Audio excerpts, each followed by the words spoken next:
Getsemani sudah hilang. Tapi ini Taman Getsemani Pak ini. Ya wis itu kan tour guide aja itu. Iya. Pak Didi udah berapa kali ke Israel? Saya enggak, tapi keluarga yang ke sana. Saya sudah tahu saya kena prank. Oh, makanya gitu. saya nggak mau. Saya nggak mau ke sana. Ya. Pohon asem dipikirnya itu kan gitu. Oke. Nah, baik Pak Rewan Villa, sebelum kita masuk ke dalam satu bahasan, saya sapa dulu yang udah ada di sini. Ada Ko Dondi. Assalamualaikum Ko. Waalaikumsalam warahmatullahi wabarakatuh. Dan juga saya sapa lagi ada Pak Pendeta Hendri Tandianta. Gimana kabarnya ya, Pak Hendri? Baik. Selalu. Ya. Jadi kedatangan Pak HTD kemari ini sebenarnya kita mau ngomongin terkait masalah yang sangat sering dibahas di media sosial. Dalam tanda petik yang akhir-akhir ini tuh banyak yang lagi ngomongin mualaf settingan kok. Waduh.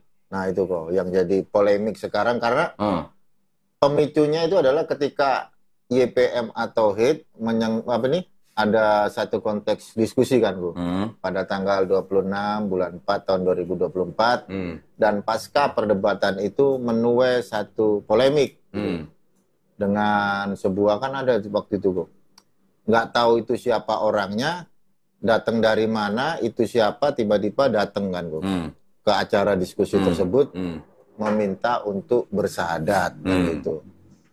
Dan di akhir sesi akhirnya sahadat juga kan Bu. Nah itu yang menimbulkan polemik gitu. Tapi sebelum kita masuk yang lebih serius lagi Bu,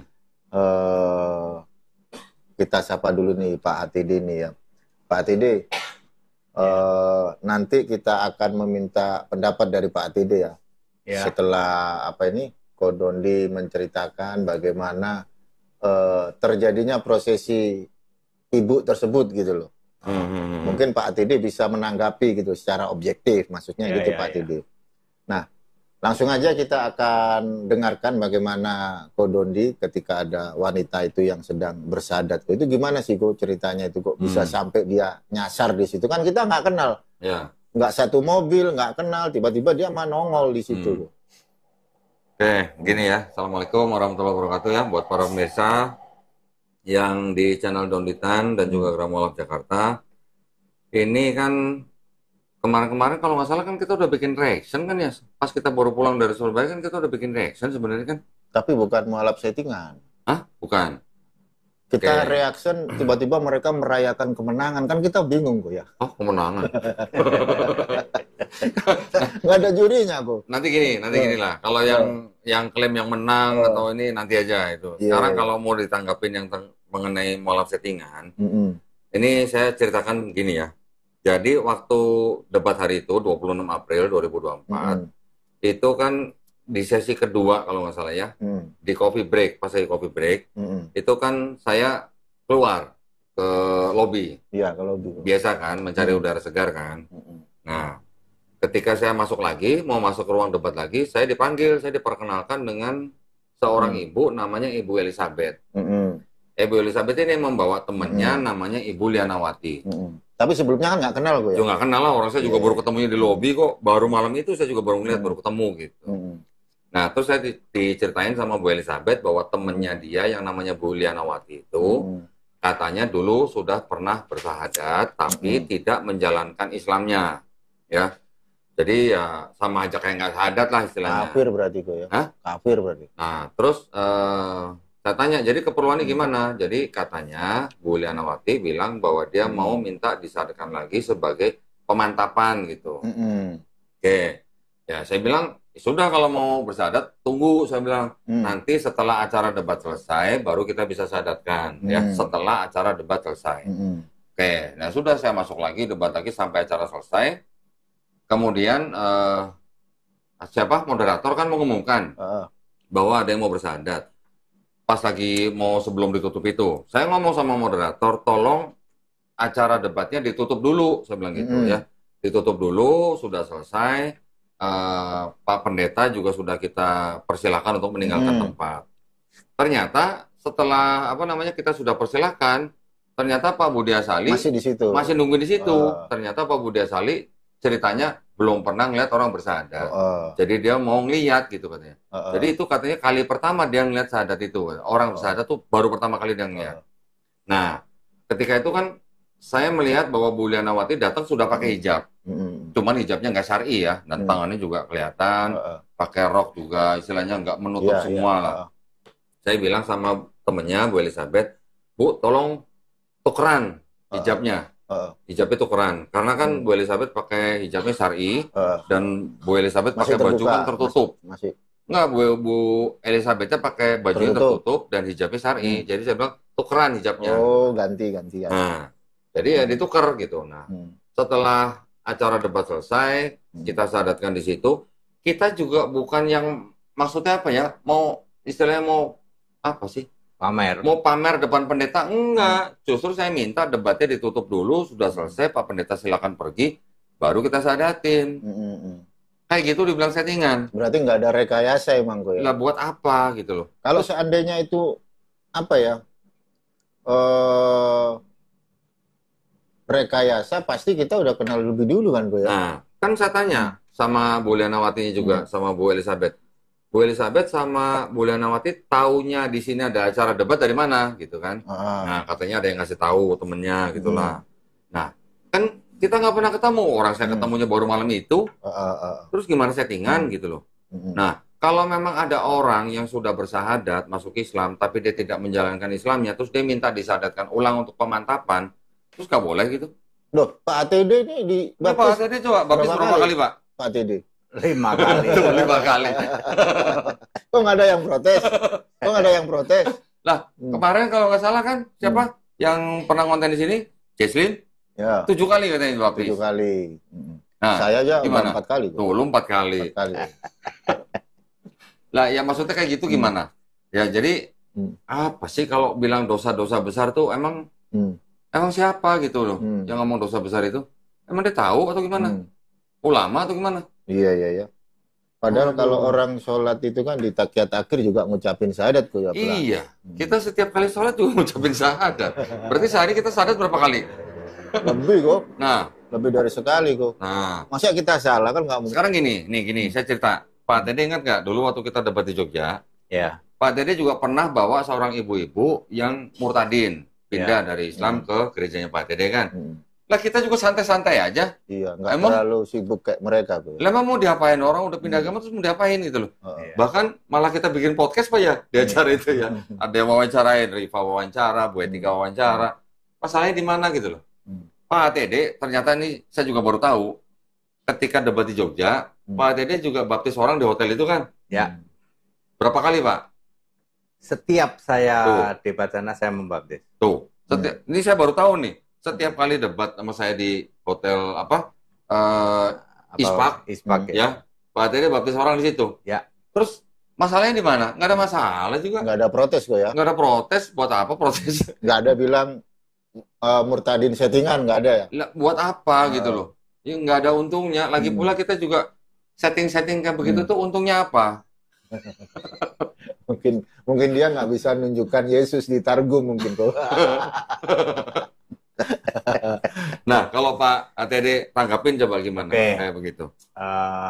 Dia bukan orang luar Surabaya toh? Bukan, dia orang Surabaya, Pak. Artinya tidak disetting dibawa dari Jakarta misalnya, tidak ya? Malah mereka bilangnya gini Pak Tede, itu satu tim. Buset. Dipikirnya satu mobil kan. Oke. Itu pendeta yang menyaksikan komplain nggak dia? Siapa? Waktu itu pendetanya? Enggak, diam aja. Justru yang bilang settingan pendeta lainnya? Enggak, yang ngomong Pak Pendeta Sarsoro tapi setelah pulang. Setelah pulang, bukan pada waktu posisi di Surabaya itu. Dia menyaksikan juga? Dia menyaksikan tapi bolak-balik mondar-mandir itu. Saya nggak ikhlas gitu loh Pak Tede ngelihat orang bersyahadat. Jadi kami pun juga pernah sebaliknya ya. Waktu itu juga diwawancarai dan lain sebagainya juga tidak ada masalah kok ya, tidak ada masalah itu. Ya mungkin salah informasi saja, dipikirnya ini kan sudah pernah dulu orang ini kok disahadatin ulang lalu terkesan seperti itu. Padahal kalau saya sudah cross check beritanya kan sudah dipersilahkan sebenarnya, udah tutup acaranya Pak, monggo. Jadi itu memang memang pilihan dia untuk ngelihat itu kan itu pilihan dia. Ya. Yang pengen nonton itu Pak Budi Asali. Iya. Gitu. Cuman yang bilang settingan justru orang lain ya. Pak Esra. Oh. Pak Esra juga bilang katanya settingan. Tapi kenapa dia nggak komplain pas pada waktu proses itu? Kenapa dia nggak komplain? Terus dia setelah debat mengklaim kemenangan, habis gitu bernarasi bahwa ada mualaf settingan, gitu Pak ATD. Klaim kemenangan apa? Kemenangan debat kemarin, katanya. Saya mau nanya nih, Pak, kita debat di Jogja berapa kali, Pak? 6 atau 7 kali. Pernah nggak saya klaim kemenangan atau Pak Hendritan klaim kemenangan? Nggak ada lah. Pernah nggak, Pak? Nggak ada. Sekarang gini, bagaimana bisa sebuah debat orang mau klaim kemenangan kalau nggak ada juri dan nggak ada skor? Orang klaim menang itu kan kalau ada skor gitu ya. Ada juri lah, Pak. Nggak ada skor, nggak ada juri, klaim kemenangan. Ya, pasti ada piala kan. Menang kalah emang harus ada jurinya, ada skornya seperti itu. Sekarang tujuan kita berdebat nih, contoh kayak saya sama Pak ATD. Kan Pak ATD bisa menjelaskan pemahamannya atau imannya, saya juga bisa menjelaskan atau mengkritik pemahaman atau iman Pak ATD, tetapi kan semuanya tuh di dalam rangka persahabatan, bukan dalam hate speech, Pak ya. Dan yang kita tuju itu kan untuk penonton. Jadi yang berhak menentukan si A lebih kuat argumennya atau si B yang lebih kuat argumennya itu penonton, bukan kita. Gitu loh. Kok bisa-bisanya klaim kemenangan ya? Sambil makan-makan loh, Pak. Kita juga makan-makan, malah lebih ramai makannya. Kita merayakan ada yang syahadat. Nah, mungkin di situ mereka agak kayak gimana gitu loh, Pak Tidi. Ya, yang masih kemarin itu saya sudah dapat konfirmasi ini langsung dari Valen dari Kodonitan ya, bahwa itu tidak benar ya, sama sekali tidak ada settingan ya, mungkin karena banyak praduga seperti itulah ya. Saya sendiri pernah melakukan sebaliknya dan tidak cuma sekali, 3 kali. 3 kali ya. Diwawancarai oleh mereka, silahkan diwawancarai, dan itu tidak ada ini jangan-jangan Pak ATD ini cuman settingan ini bawa cewek, nggak ada kayak begitu ya. Loh, orang malah Pak ATD bawa Murtadin malah kita yang wawancarin, Pak ya? Iya. Diwawancarai oleh dia, silakan dibikin postingan, silakan. Nah iya. Dan tidak ada ini Pak ATD ini beneran apa nih, apa setting-settingan ini? Enggak, kalau saya menilainya gini. Kalau orang pertama mengklaim menang, terus kemudian sampai dia menuduh sesuatu yang tidak pada tempatnya, ya itu kemungkinan besar dia dari dalam hatinya sebenarnya dia tantrum atau gelisah atau galau. Kalau saya kok enggak ya, santai-santai aja loh. Mungkin beneran nggak paham tarkum itu kali itu. Tarkum. Kenapa Pak Tidi nyinggung-nyinggung tarkum? Begini ya, dia bawa tarkum, dikira ini kalian ini nggak pada tahu kali ini. Nggak tahunya. Ini tahu, dia tahu juga. Saya ketawa geli terus terang ya. Dia pikir kalau saya bawa kitab mungkin dia tahu. Saya bawa tanah. Coba saya bawa apa namanya? Targum. Targum Yonatan. Targum Yonatan ya. Mungkin dia nggak tahu kali. Mungkin. Loh, malah ketika dia suruh Umar baca, kan Umar nggak mau baca. Setelah Umar nggak mau baca, saya tanya, Pak, yang dimaksud Mesias di dalam kitab yang Bapak bawa itu oleh Targum Yonatan, itu maksudnya Yesus atau bukan, Pak? Nah, kan bukan. Ya, itu sesi 1. Sesi keduanya, saya bukain websitenya punya Yahudi, sefaria.org kan. Saya bacain Targum Yonatannya di situ. Di situ juga tidak membicarakan bahwa yang dimaksud hamba yang menderita itu adalah Mesias, tapi kerajaan daripada Mesias itu. Nah, kerajaan Mesias itu siapa kalau bukan bangsa Israel? Bahkan saya bawa itu, Pak. Tanah di bawah. Di dalam tanah itu ada kata-kata ini untuk bangsa Israel. Saya tunjukkan kepada kedua pendeta itu, Pak. Nah, tetapi kan ya namanya sedang berdebat ya. Kita kan hanya membawakan argumen, kita membawakan dokumen. Ya, yang berhak menilai kan yang nonton gitu loh, Pak. Iya, betul. Saya nggak pernah mengklaim diri saya menang loh, nggak pernah loh. Dan saya termasuk yang geli. Pak, sebentar Pak. Pak Tidi itu Yesaya 53 kemarin Pak Tidi itu bilang ke saya, kalau itu sebenarnya bukan murni untuk Yesus, tapi untuk semua orang. Itu gimana? Jelas bukan. Yesus, ini baru lagi. Yesus disalib di tempat yang namanya tempat tengkorak atau Golgota. Artinya itu udah sering terjadi salib-saliban di sana. Itu kan tradisi Romawi. Semua yang disalib itu ya menderita. Tapi memang itu Yesaya 53 ada satu poin khusus ditusuk. Itu Yesus termasuk salah satunya. Termasuk salah satu yang menderita. Tapi itu tidak hanya untuk Yesus. Tidak hanya untuk Yesus. Berarti untuk semua orang Israel? Untuk semua orang yang disalib ya begitu. Yang menderita kayak begitu gitu loh. Ya kan gini lah. Kan Pak Hendritan memberikan pemahamannya. Pak Esra Soro dan Pak Pendeta Budaya Sali juga memberikan argumennya. Saya juga memberikan argumennya. Tapi kan saya bawa dokumen. Dokumen yang dipakai oleh Kristen. Sedangkan dokumen itu jelas-jelas menyebutkan bangsa Israel. Saya kan itu bukan perspektif saya, itu kan perspektifnya orang Yahudi, Pak. Nah, tinggal bagaimana penonton menilai yang mana yang bisa diterima gitu aja. Kan kita di situ juga debat bukan berarti saya mau ngajak pendeta istilahnya harus masuk Islam atau enggak. Enggak, saya juga mau Pak Hendritan juga nggak pernah begitu kan? Nggak pernah. Ya kita hanya tukar argumen, jual beli argumen gitu aja. Kok sampai ada yang bilang menang-menang itu gue bingung. Jadi kira-kira apa nanti lain kali kita pakai skor aja gimana? Orang nggak ada pialanya kok. Ya kita beli piala aja. Kita beli piala gitu. Nanti kita pakai skor 1-0, 2-0, 2-1, 3-1. Lucu juga sih. Lucu juga. Saya geli juga sih nonton itu ya. Aduh. Debat-debatan ada menang-menang kalah seperti itu. Gimana Valen? Apa tadi? Apa tadi? Yang apa? Yang apa? Mau nanya apa itu? Enggak, tadi kan kemarin yang Pak Tidi bilang Yesaya 53 itu bukan untuk Yesus saja, untuk semua orang. Untuk orang Israel. Kan itu. Nah, malah yang saya sesalkan, kok setelah debat itu kok malah Pak Pendeta Budaya Sali kok malah diserang. Iya, malah diserang kayak sama internal mereka sendiri gitu. Diserang Deki Ngadas. Loh, sekarang nih ya. Poin serangannya apa? Apa katanya, buang-buang waktu atau apa? Iya, buang-buang waktu. Kenapa kalian mau temuin itu gitu? Setan itu gitu. Memang harusnya setan ketemunya setan juga kali, Pak. Setan ketemu setan. Pak, saya itu jagonya debat. Nih ketemu sama mereka nggak cuma sekali. Lah iya. Nggak cuma sekali ya. Aduh. Mengedukasi itu loh, di sana itu loh. Bukan untuk menang kalah ya? Bukan. Orang nggak ada pialanya, Pak. Iya. Iya sih. Ya, gimana ya? Kalau masih berani ngeklaim menang, berarti kan dianggapnya itu permainan ya kalau gitu ya, game gitu ya. Nah kalau debat kan bukan game. Lah orang nggak ada papan skornya gitu. Makanya lain kali kita bikin papan skor kali ya. Harus ada piala kok kayaknya. Harus ada piala ya kayaknya. Harus ada piala. Gitu, ya. Biar bisa dibawa pulang gitu. Oke, jadi clear ya, settingan itu tidak ada kepada yang di luar sana nih. Saya pendeta HTD ya, saya sudah cross check ini. Tidak ada settingan di sana dan saya pernah melakukan sebaliknya. Itu pun juga tidak ada tuduhan macam-macam. Ya, jadi Bapak Ibu Saudara, itu murni memang beliau orang Surabaya. Sebentar. Ya. Ini lagi. Orang Surabaya yang sedang datang ke situ. Saya jemput ya, saya jemput, kecuali kalau dari Jakarta ya mungkin itu saya sengaja dibawa. Saya ganti di situ. Umar duduk sini deh. Saya jemput tamu sebentar, Pak. Iya, ya. Nah, silakan lanjut.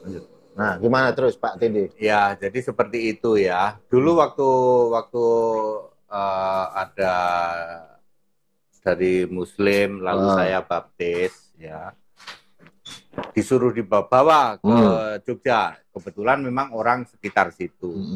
Ya diwawancarai di itu nggak ada masalah. Dan kita nggak mengklaim bahwa itu settingan, Pak Tidi. Enggak, sama sekali nggak ada. Dan itu nggak cuma sekali kok. Saya 3 kali. Ya. Justru kita malah inilah bentuk toleransi kan ya, gitu Pak Tidi. Nggak seperti si Esra, si Louis Prasetyo kan gitu. Ya, apalagi dia yang tidak terlibat di dalamnya ya. Terus seperti itu. Kenapa mereka bawa targum? Iya kalau bawa Alkitab kan mungkin ketahuan gitu. Akhirnya bawa targum. Akhirnya targum Yonatan dipikirnya sebelah sana nggak tahu, ngerti. Dipikirnya seperti itu. Padahal kita tahu Pak Tidi. Namanya juga usaha. Namanya juga usaha. Ya seperti itulah. Itu memang saya sendiri juga saya memakai kata-kata saya geli aja gitu ya. Ya karena lucu aja gitu loh Pak HTD. Lucu aja sih. Padahal semenjak kita ngundang Pak HTD, baik di Jogja kan 2 kali kita. Ya, dengan Roland 2 kali. Dan mereka pun tidak, teman-teman Pak HTD dan juga Pak Budi Asali, ini belum ada Esra Soru. Ya. Nggak ada klaim menang kalah nggak ada kan gitu. Nah tiba-tiba ketika Pak Esra Soru kita undang, tiba-tiba muncul gitu Pak TD, mengklaim bahwa kita menang telak kayak gitu dari mereka sih ngomongnya kayak begitu Pak TD. Dan bahkan mereka merayakan itu, makan-makan gitu Pak itu. Terus tanggapan Pak HTD melihat perdebatan kemarin itu seperti apa sebenarnya? Apakah kedua pendeta itu menguasai tema atau seperti apa Pak Tidi? Ya dari jawaban Yesaya 53 saja itu tidak menguasai. Kemudian dari Yesaya 9 ayat 6 sepertinya dibahas juga. Itu juga tidak menguasai. Masa disebut raja sekarang Yesus? Loh, bukannya Yesus itu raja sekarang? Belum. Loh, gimana kan banyak orang Kristen ngomong Jesus, he is King of King, kayak begitu raja dari belum. Yesus sebagai raja itu nanti di masa 1000 tahun, kerajaan 1000 tahun. Belum, yang belum ya. Itu kan artinya dia tidak menguasai. Berarti kalau orang nyebut sekarang nih, orang nyebut Kristen nyebut Yesus itu raja, salah nggak? Salah, belum jadi raja kok. Berarti raja R huruf besar ya Bapak. Raja R huruf besar. Cross check-nya itu boleh memakai Zakaria 14 ayat 9. Itu paling pas menyebut mengcross check Yesus belum jadi raja. Nanti dari jadi raja dan namanya adalah satu-satunya. Itu di masa 1000 tahun, masih lama. Oh, masih lama Pak Tidi. Masih ya. Jadi jangan sebut Yesus raja dulu ya. Harusnya sebut apa? Bukan yang gondrong tangan bolong itu. Itu juga sudah lewat ya. Sudah lewat. Yesus fisik, gondrong, tangan bolong itu sudah lewat. Sekarang Yesus Tuhan Allah Alfa Omega Maha Kuasa. Itu yang benar yang sekarang ya. Nanti jadi raja nanti di masa 1000 tahun nanti. Iya. Terus kenapa gini Pak Tidi ya? Kan dia itu sebagai, mereka ngakunya Kristen Pak Tidi. Kira-kira orang Kristen itu boleh nggak pakai kitabnya orang Yahudi? Iya, nggak boleh lah. Alasannya kenapa? Kan itu sebagai bahan perbandingan kan bisa. Kan yang nulis Targum itu kan namanya Rabbi Yonatan. Dia percaya Talmud. Kira-kira orang Kristen pakai kitabnya orang Yahudi itu kayak gimana pendapat Pak Atidi ini sebagai seorang Kristen? Ya, ini perkataan Yesus lu ya. Saya bukan dari saya. Yesus berkata, kamu menduduki kursi Musa. Alkitab itu perjanjian lama diduduki oleh siapa? Oleh orang-orang Yahudi, ahli Taurat, dan orang Farisi Saduki. Jadilah yang namanya Tanak, jadilah Talmud, termasuk Targum Yonatan. Itu kan bagian dari itu. Ya, namanya juga usaha Pak. Yesus saja sudah nyebut kok, kamu menduduki kursi Musa. Maksudnya kalian rubah-rubah Alkitab perjanjian lama sehingga menjadi yang namanya Tanak, Talmud itu. Jelas disebut menduduki kursi Musa kok. Ya nggak boleh ya kita pakai perjanjian lama. Lalu dipelintirlah ya seolah-olah orang Kristen niru dari Tanak, dari Talmud. Kebalik ya. Tanak Talmud itu baru muncul setelah era Maleakhi. Nah, kenapa mereka pakai itu Pak Tidi? Kan menurut Pak Tidi nih, orang Kristen yang pakai kitabnya Yahudi masuk neraka lah. Kenapa Pak Esra itu pakai kitabnya orang Yahudi? Ya, saya sebut saja 4 ya. Sebab di kitabnya para Yahudi ini, di situ ada kata-kata Elohim, ada kata Adone, ada kata Hashem, ada kata Yehova sama Yahweh. Ini cuma ada di sana. Kalau di Alkitab Kristen nggak pernah ada itu Elohim, nggak pernah ada Adone, Hashem, nggak pernah ada. Para Allah nggak ada. Semua kan tahu toh. Itu kan ayatnya Tritunggal para. Semua diakui bahwa Elohim itu jamak, sudah diakuin. Allah jamak itu Elohim, Tuhan jamak itu Adone. Sementara Hashem itu tidak maha kuasa. Sudah diakui kok oleh mereka. Itu seperti itu. Ya kita jangan pakai itu, pakailah yang Alkitab PL ya. Tidak mengenal Elohim kok. seperti itu. Itu mungkin, baru di PL, nanti di PB beda lagi. Mungkin ada saran nih buat Pak Esra Soru nih, Pak ATD nih. Sarannya apa nih untuk Pak Esra Soru gitu loh? Ya, kepada saudara-saudaraku yang ngaku-ngaku PDT di luar sana. PGT itu apa, Pak? PDT? Oh. Apa itu PGT? Ya sudahlah ya. Yang mengaku-ngaku sebagai PDT, ya. Ini fakta loh. Saya ini jagonya debat loh. Ya, ini fakta ya. Nggak pernah itu. Saya menang debat. Saya klaim menang debat. Nggak pernah seperti itu. Ya. Kalau kita mau jadi orang Kristen, ya sudah, Alkitabnya ada kok. Pakai Alkitab ya. Saya debat kemana-mana cuma pakai Alkitab. Bahkan Alkitab saya cuma pakai HP, nggak perlu pakai yang lain. Pakai Alkitab Kristen, Pak Dede ya. Pakai Alkitab Kristen. Jadi jangan itu. Memang menjadi masalah bagi saudara-saudaraku yang ngaku-ngaku PDT di luar sana ya. Karena ya masalah itu. Ya. Kalau kami Kristen pakai Alkitab beres, Al-Aqsa beres. Ya memang menjadi masalah bagi Anda. Ya. Kalau apalagi pendeta itu nggak berani debat sama Pak ATD ya. Iya. Kenapa kok pendeta-pendeta Tritunggal itu rata-rata nggak berani diskusi sama Pak ATD? Atau disetting supaya nggak jadi debat? Nggak ada dasarnya ya nggak akan berani lah. Kan nggak ada dasarnya. Oh gitu. Tapi parahnya mereka bawa targum Pak ATD ya. Kan namanya juga usaha. Siapa tahu ini nggak tahu nih. Siapa tahu. Kalau mereka bawa Alkitab mungkin tahu tuh orang tua. Udah tahu. Coba lah. kita bawa targum kan gitu. Ya namanya usaha. Nggak taunya kita tahu Pak Tide ya.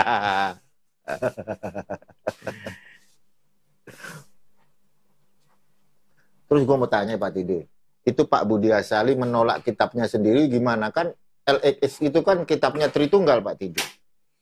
Kok kenapa dia menolak gitu? Saya nggak tahu gitu.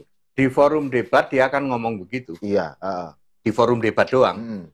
Padahal sehari-hari dia terima. Karena di LXX itu, yang LXX itu ya, di situ ada Hologos, di situ ada Kurios. Oh. Kalau di forum debat dia bilang saya nggak kenal yang itu. Tapi sehari-hari ya dia yang terima itu. Seperti itu. Padahal waktu di Jogja kan Pak ATD juga memurtadkan orang, sampai dibaptis di kolam renang, tapi nggak pakai air hujan Pak ATD. Ya waktu di Jogja itu setiap debat saya selalu membaptis di hotel itu. Kadang 2, kadang 3, saya selalu membaptis. Kita 5-6 kali ya 5-6 kali juga saya membaptis. Ya. Tapi kita kan nggak pernah ngomong, Pak ATD settingan, ada murtadin, kan kita nggak pernah ngomong kayak gitu Pak ATD. Nggak ada. Tapi mereka malah justru ketika ada orang yang tiba-tiba dia datang kita nggak kenal, dibilangnya settingan Pak Tide. Ya, jam terbangnya kurang kali.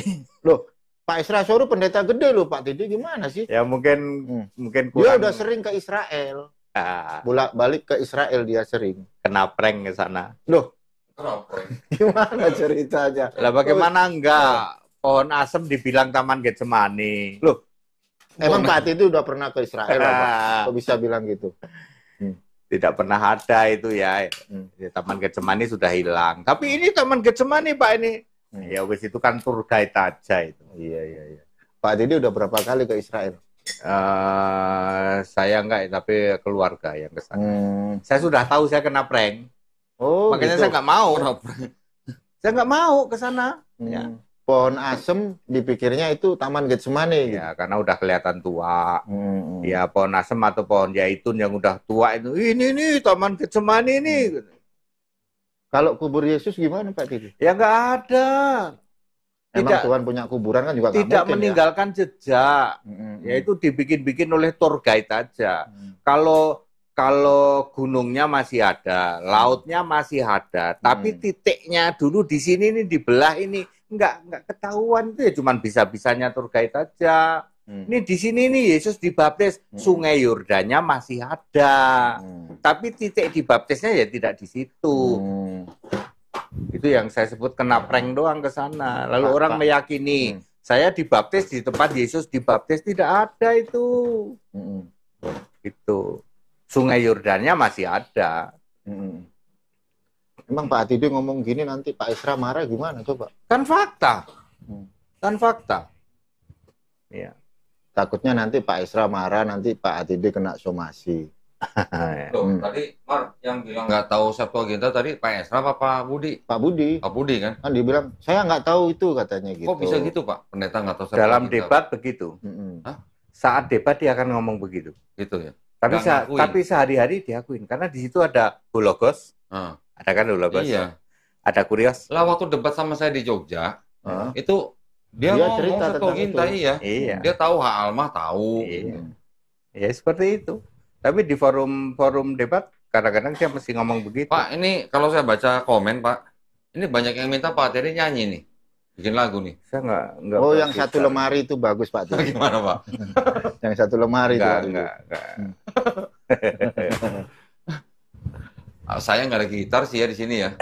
Kalau ada gitar jadi lagu nih satu nih. Nah, liriknya. Oh, jago nyanyi Pak. Liriknya. Pak Atideh nih.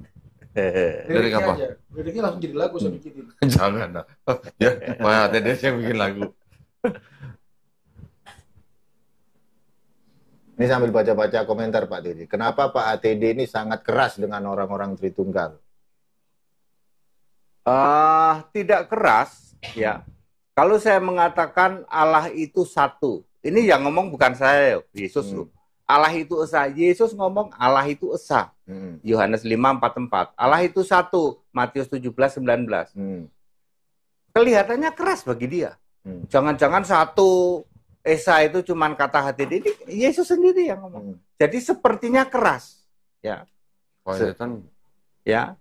Sedangkan di luar sana mengatakan tiga tapi satu atau satu tapi tiga. Ketika saya mengatakan satu, orang bilang kok keras amat. Loh, ada ayatnya kok. Kelihatan keras karena ada ayat dan tidak bisa dibantah. Itu dia. Jadi sepertinya keras. Tapi seringkali bilang Pak Atideh ini sesat, bidat. Tapi mereka nggak berani debat sama Pak Atideh gitu loh. Masalahnya di situ. Sesat itu, sesat atau tidak sesat jangan bilang. Karena Anda tidak Tritunggal, maka Anda sesat. Pakai ayat dong. Sesat kan cuma nggak punya ayat. Iya, sesat itu kan Matius 22 ayat 29. Kamu sesat karena tidak mengerti kitab suci dan kuasa Allah. Jadi sesat atau tidak sesat itu bukan karena Anda tidak Tritunggal, maka Anda sesat. Salah. Karena Anda tidak mengerti kitab suci. Atau jangan-jangan Pak Isra Soru nggak bisa baca gitu. Gimana? Kan nggak ada kata Tritunggal Pak Atideh. Ya, misalnya bidat. Ya. Memang bidat ada yang tahu ayatnya di mana? Nggak ada yang tahu. Nggak ada yang tahu. Ya. Ada di Titus 3 ayat 10. Coba baca bidat. Wah, ternyata yang bidat ya malah kalian sendiri. Gitu. Coba dibaca ayat itu. Yang bidat HTD atau kalian? Enggak, saya tertarik waktu Pak Atideh itu bikin konten, ya kan, terkait masalah itu Pak Atideh. Tritunggal itu harus ada kan gitu. Harus ada. Untuk memerangi Yesus. Emang benar itu? Harus ada. Dan emang itu tetap harus ada. Ya. Nanti perang Harmagedon urusannya. Perang Harmagedon itu harus cukup kuotanya. Ini bahasa saya. Kuota untuk perang Harmagedon harus cukup. Dan kuotanya nggak main-main. Ya. Pada saat perang Harmagedon harus 12.450.000.000 orang. Pada saat perang Harmagedon. Itu hanya bisa terjadi kalau turunan-turunan dari yang menolak Allah Esa ini tetap menurunkan keturunannya sampai 35 atau 30 sampai 35 generasi yang akan datang. Itu. Supaya kuotanya mencapai. Memang harus ada Tritunggal. Harus ada, dan itu harus tetap ada kok. Tetap ada. Jadi yang Tritunggal sesat. Yang ngomong sesat dan tidak sesat Alkitab. Ya, menurut Bible tidak mengerti firman Allah. Ya. Sesat atau tidak sesat itu yang tidak mengerti firman Allah. Di ayat mana tadi Pak? Titus? Titus 3:10. Titus 3:10 itu bidat. Oh, bidat. Hanya satu ayat itu. Jadi kalau ada orang ngomong bidat, ya, kamu tahu nggak ayatnya bidat? Seorang bidat yang sudah 1-2 kali kau nasihati, hendaklah engkau jauhi. Terus bawahnya ada kata benar-benar sesat. Orang yang semacam itu benar-benar sesat dan dengan dosanya menghukum dirinya sendiri. Nah, waduh. Jadi nggak cuma sesat, benar-benar sesat. Oh, benar-benar sesat ya. Berarti itu sesat itu. Ya, satu dijadikan 3, ya mestinya 1 esa dijadikan 3. Ya dinilai sendirilah. 3 dijadikan 1, Pak, maksudnya. Ya Allah itu kan esa, Ya. tapi dia bilang seperti itu. Oh. Nah, jadi siapa yang bidat? Berani baca nggak ayatnya? Titus 3:10 hanya ada 1 ayat bidat di Alkitab. Ya. Ya, jadi yang molaf settingan udah diomongin. Udah. Selesai. Mungkin ada lagi apa Pak lagi? Budi? Ya udah kan kita udah jelasin tadi kan. Ya. Kalau toh gini-gini, saya menghimbau kepada saudara-saudaraku, kalau toh diperlukan ya bilang aja minta maaf lah. Ini saya ada di sini nih bersama ini yang kemarin jadi saksi toh, tidak ada settingan sama sekali. Ya berbesar hati aja lah. Ya mohon maaf ya, sorry ya kita tidak dapat data yang lengkap, gitu saja selesai masalahnya. Ya. Daripada Anda menggulirkan ini di luar terus-menerus. Jangan lupa ya, saya pernah melakukan sebaliknya loh. 3 kali lagi. 3 kali lagi. Dan nggak pernah kita nggak pernah itu ada settingan ya. Dan setiap saya debat di Jogja saya selalu membaptis loh. Ya, 5-6 kali kita ini saya membaptis loh di Jogja di hotel itu. Ya, Pak, kolam renang gitu Pak ya? Iya, kolam renang. Makanya saya ke sana selalu bawa celana pendek karena saya untuk baptisan. Ya tanya aja yang itu. Dan itu tidak ada masalah. Jadi yang masih mempermasalahkan tentang kemarin ya settingan-settingan. Ya saran saya sih ini saya sudah klarifikasi. Ya baik pun kayak minta maaf itu lebih baik ya berbesar hati seperti itu daripada Anda terus saja. Nggak ada ayatnya ya. Nggak ada ayatnya, namanya juga usaha Pak Dede. Namanya juga usaha. Namanya juga usaha Pak Dede. Ya kan? Orang kalau Pak Dede bilang ngomongin terus orang nggak ada ayatnya, mending kita ngomongin Yesus main layang-layang kan gitu. Ya, main kelereng, main layang-layang kan gitu. Orang nggak ada ayatnya. Dari Mungkin dulu loh. Itu aja kok. Ya, gitu aja. Baik. Enggak, tapi pernyataan dari saya gini. Buat dari kita, ya, tadi seperti Pak HTD katakan bahwa Pak HTD debat, bahwa murtadin apa segala macam, buat kita nggak masalah. Toleransi kok ya. Toleransi, bebas, dijamin oleh negara haknya untuk memeluk agama dan kepercayaan masing-masing. Jadi buat kita juga nggak ada gunanya, apa namanya, pamer-pamer orang mualaf di depan pendeta. Enggak, kita sudah mempersilahkan pendeta untuk meninggalkan tempat. Tapi karena kalau pendetanya mau nonton ya monggo. Syukur-syukur kalau pendetanya mau ikut syahadat gitu kan. Ya kan kita nggak pernah maksa gitu. Jadi buat kita nggak ada gunanya. Istilahnya mualaf-mualaf settingan tuh nggak ada gunanya, wong. Hampir tiap hari orang syahadat di sini kok juga gimana. Kalau yang mau ditayangkan ya kita tayangkan, nggak mau ditayangkan kita hormati kok haknya. Ya, setiap orang punya permasalahan sendiri. Jadi ya gitulah. Istilahnya ya silahkan. Kalau buat saya sih gini. Kalau orang pertama ngeklaim menang, kemudian nuduh-nuduh orang mualaf settingan, padahal dia nggak tahu belakangnya gimana, aslinya gimana, ya buat saya itu orang-orang yang sebenarnya galau gitu aja kalau menurut saya. Gitu aja, Mar. Ya oke, baik para Ikhwan Fillah, para mualim dan juga para subscriber yang ada di channel YouTube Donitan. Demikian untuk konten hari ini kita membahas terkait polemik mualaf settingan yang sangat ramai diperbincangkan, dan di sini juga ada Pak HTD. Saya ucapkan terima kasih kepada Pak HTD dan juga para subscriber setia yang ada di channel YouTube Donitan. Mungkin sampai di sini dulu karena keterbatasan waktu. Saya akhiri. Assalamualaikum warahmatullahi wabarakatuh. Waalaikumsalam warahmatullahi wabarakatuh.